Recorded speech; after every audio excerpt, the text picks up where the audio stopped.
Shalom Chaverim. Today, Parashat Shoftim, the Torah portion of Shoftim, and we're going to do it together with an old friend, with Martin Buber. We talked about Buber here before, but always good to go back to Buber, always fun and wonderful. And we're going to do it today together with this book, Between Men and Men, and another book that is called Paths in Utopia. And I'm going to start right away by reading from the book. And actually the book has, like most books, divided into chapters, but each chapter here can also be a standalone essay. This comes from an essay that is called What is Man? And the opening of it. So Buber writes, Rabbi Bunim of Pshische, who's another friend we are bringing here sometimes, one of the last great teachers of Hasidism, is said to have once addressed his pupils thus: I wanted to write a book called Adam means man or human, which would be about the whole man. But then I decided not to write it. In these naive sounding words of a genuine sage, the whole story of human thought about man is expressed. So I'm gonna stop here. And before we go further into Buber, some of you may have difficulty of hearing between men and the whole talk about men. So by the way, Martin Buber was a great feminist, and in his writings he not only writes about women's rights and equality, but also the reference to men is merely a translation to English from the German, the gendered German. Is usually when he refers to humanity as a whole, and all of his theories, of course, refer to everyone alike, regardless of gender. We can also share the beautiful sounds of downtown LA's sirens. Maybe by now you're already used to it. Okay, so Martin Buber needs very little introduction, but still, if some of you who are watching it right now never heard the name Martin Buber before, please go and explore. Please do the research. Please learn. You're up for a treat. This is one of the greatest thinkers, one of the greatest philosophers of the past 200 years, in my opinion, a thinker that changed philosophy, a thinker that actually started a genre in philosophy that we call dialogical philosophy, and influenced countless of philosophers and thinkers. Buber, who was born in 1878 and died in 1965, was not just a philosopher, he was also an editor. He actually brought a lot of Agadot and Hasidic stories into compilations. He had a big project of translating the Old Testament to German together with his friend Franz Rosenzweig. He was an activist, and he was a professor late in life in Jerusalem Hebrew University. So really a fascinating person. So let's talk about that interesting opening of the essay, What is Man? So according to the story, right, Simcha Bonim, right, says, I wanted to write a book about humanity and I decided not to. Okay, and why Buber chooses to start like this is because Buber believes that up until when he was writing this line, all of the attempts by thinkers to define humanity failed. And they failed because they were going about it in one of two ways, and each of those was wrong, the wrong approach. Okay, one way of exploring humanity, or the essence of humanity, was to try and analyze and to research the human being as an individual, okay, as a single entity, and try to understand what does this single entity made of, how do they think, right, how do they behave, what drives this, what drives that, will, free will, etc., right? But that is by examining a subject, a certain individual.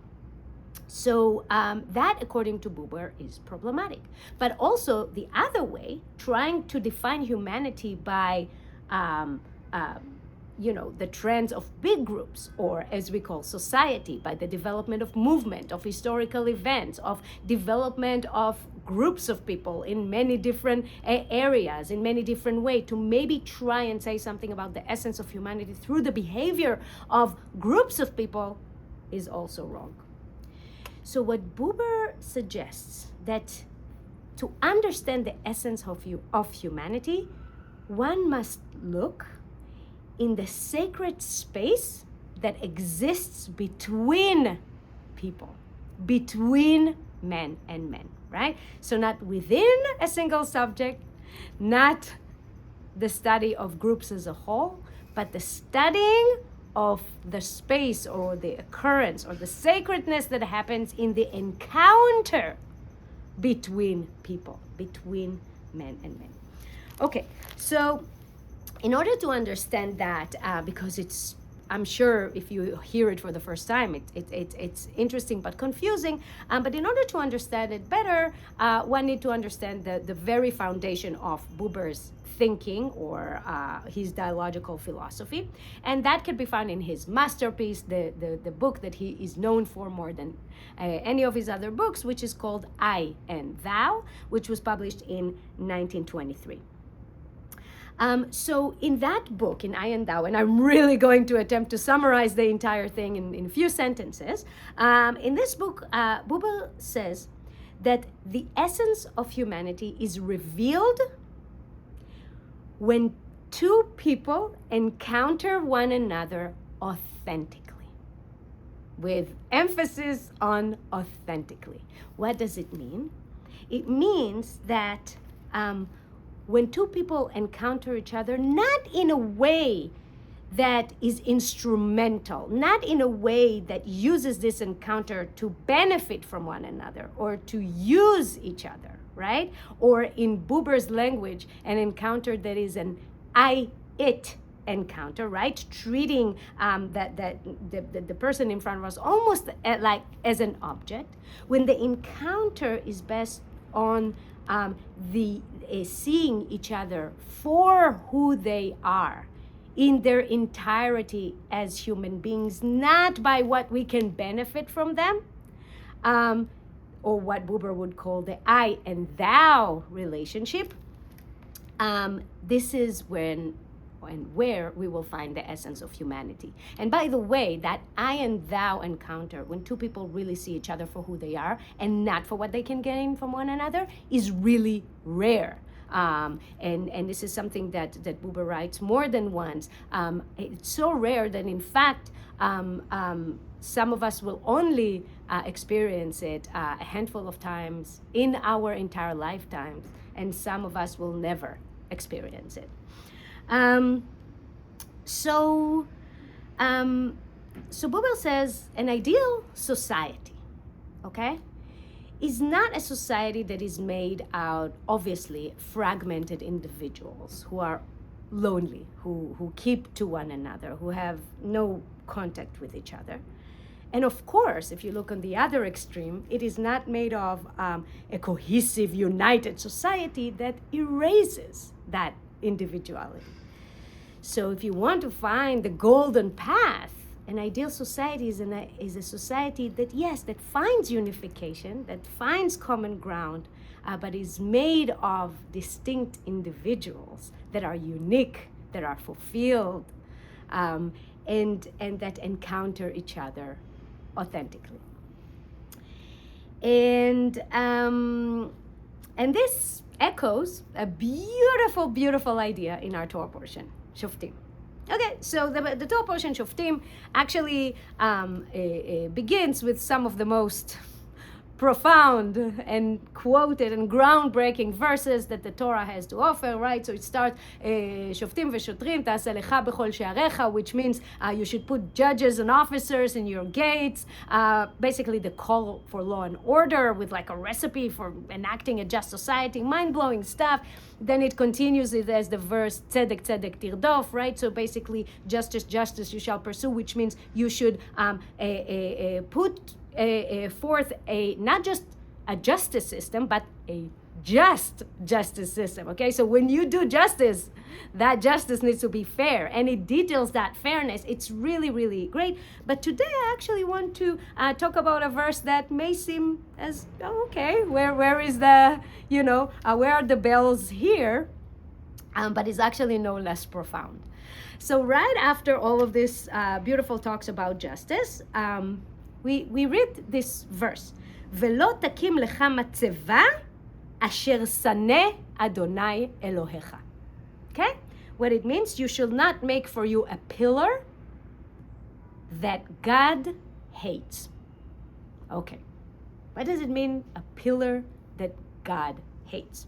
So let's go to Rashi, okay, to see what's the explanation. And Rashi writes, a monument of one stone, an altar of stones and an altar of earth he has commanded you to make. This, however, he hates, because it was a religious practice among the Canaanites. Okay, so let me translate Rashi. So Rashi is saying a matzeva, this word matzeva, or pillar. It means that it's a monument that is made of one piece of stone, right? And Rashi explains God commands us when we build an altar to either build it from several stones, so many different stones, or from earth, but never from one piece of stone. And he elaborates and says that was a Canaanite custom, right? Now, the commandment to make an altar not out of one piece of stone is not petty or arbitrary. It actually has a very deep meaning.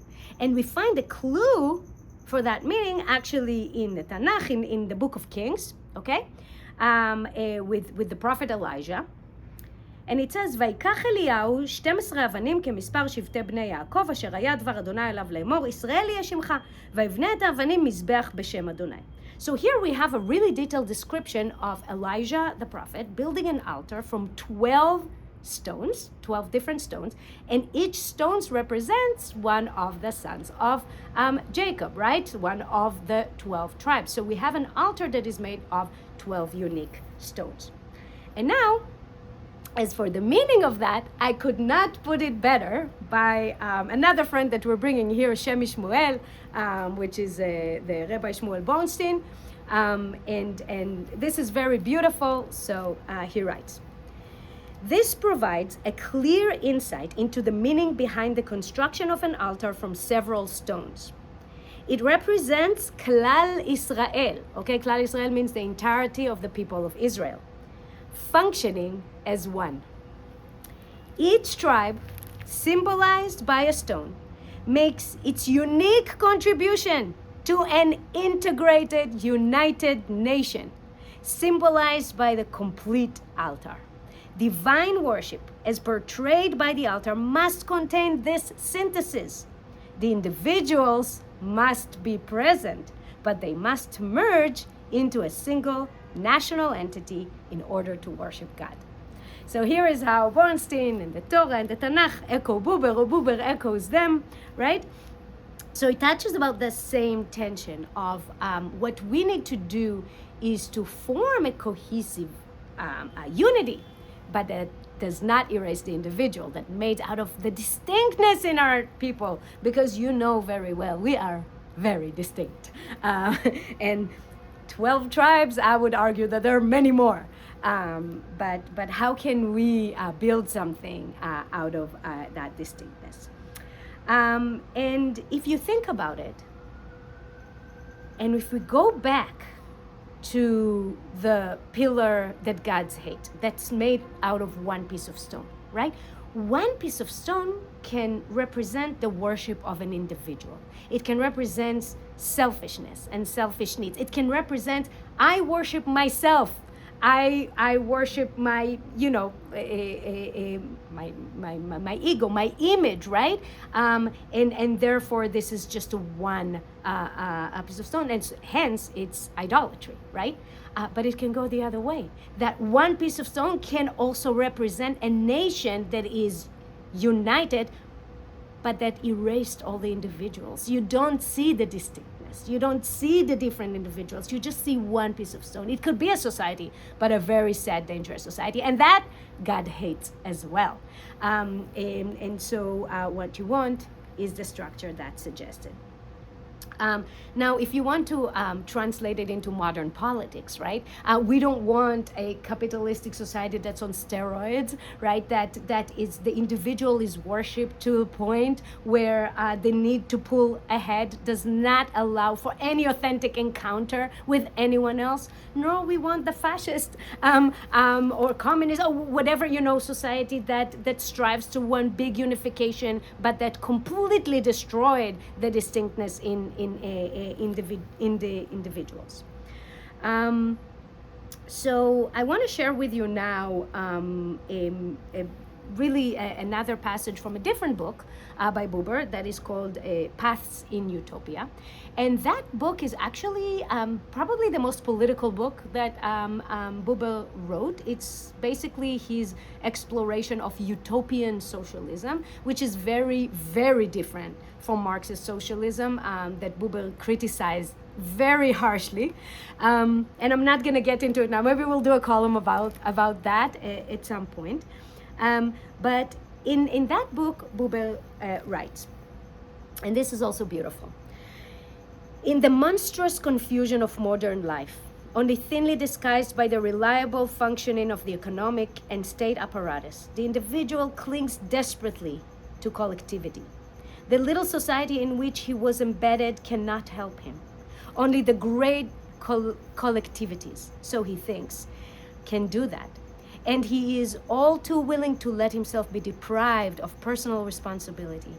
He only wants to obey. And the most valuable of all goods, the life between men and men, gets lost in the process. The autonomous relationships become meaningless. Personal relationships wither. And the very spirit of men hires itself out as a functionary.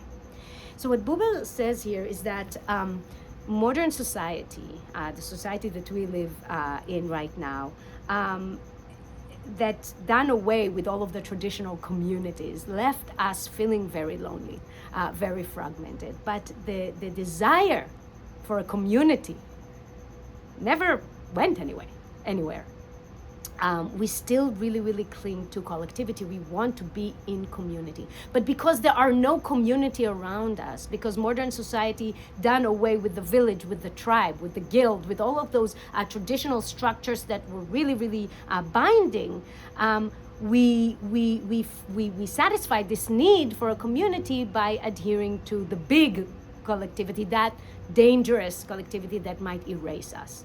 And of course you can imagine the years that Buber was writing this in, where everybody was horrified by fascism, right? So it's kind of going there. And luckily, Buber also offers a solution. So another thing that I like about Buber's writing that is not just a depressing critique, he also offering a hopeful solution, and I'm going to share it with you.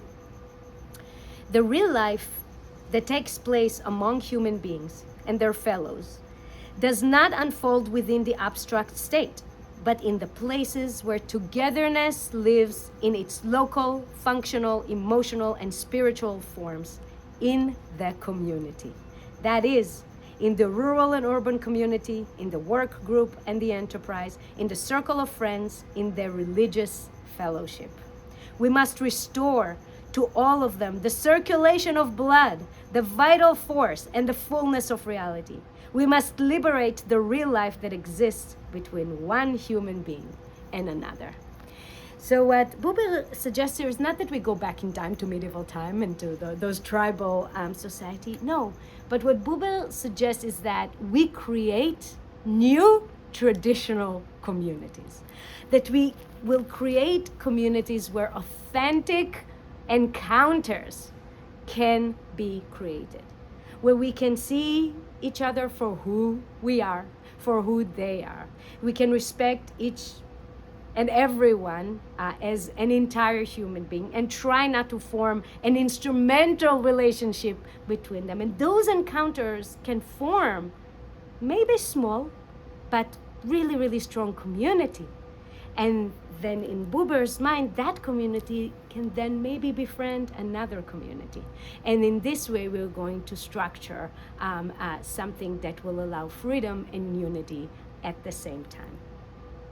So I want to wish for us today, in the light of the portion of Shoftim, to build our pillars from distinctly different stones, and let us make sure that the space between them is not only sacred, but also binding, so that our structure is strong and stable, and definitely that God doesn't hate it. Shabbat Shalom.